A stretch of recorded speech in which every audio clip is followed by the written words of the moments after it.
আলাইকুম, myself Tanhatul Ferdous Tasmin. Welcome to another blog. আজকে ব্লগটা অনেকে বলছে আমাকে একটা সেটআপ দেখাতে, মুরগির ডিম থেকে কিভাবে বাচ্চা বার করবো। চলেন সেটআপটা তৈরি করা যাক। এখানে আমি একটা টিস্যু নিয়ে একটা গ্লাসের ঢাকনাওয়ালা গ্লাসের ভিতরে ঢুকিয়ে ফেলবো। তারপরে কয়টা কুলবালিশ তুলে রাখবে, যে তুলে দিতে পারেন, কুলবালিশ দিলে ভালো হবে, দিবেন এটা।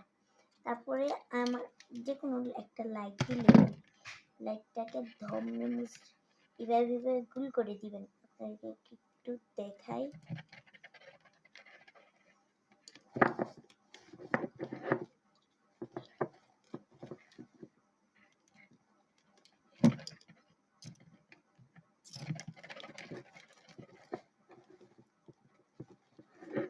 তো এটা আমি ঢুকিয়ে ফেললাম। তো এখন আমি ডিমটা দিয়ে দিব।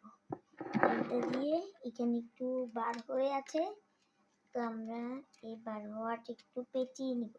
পুরো A to Z আপনাদেরকে দেখাচ্ছি। বার করে এটার উপর এটা দিয়ে জ্বালিয়ে দিব।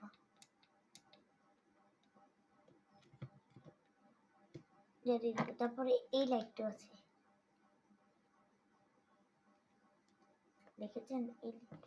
এই লাইটটা এইভাবে দিয়ে দিব। এটাকে দিয়ে দিই, আগে এটাকে দিব। তো চলেন সেটআপে এসে পড়েছে। আমি একটু লাগছে।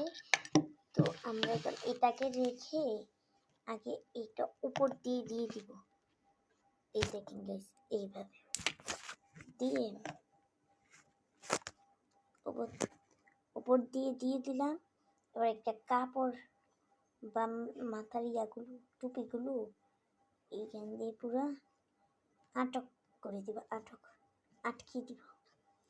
তো এইটাই হচ্ছে সেট। দেখেন আপনারা, এটার ভিতরে কিন্তু মুরগির ডিম। কোনো সময় দেখতে হবে মুরগিটা, লাইটটা ভিতরে দেখতে হবে। ডিম এখানে ডিম দিয়ে দেখতে হবে যে এটার ভিতরে বাচ্চাটা কেমন আছে। তো আজকের ব্লগটি এ পর্যন্তই। পরের ব্লগটি ইনশাআল্লাহ তাড়াতাড়ি আসবে। আশা করি সবাই ভালো থাকবেন। টাটা টিকা ফান, খুদা হাফেজ।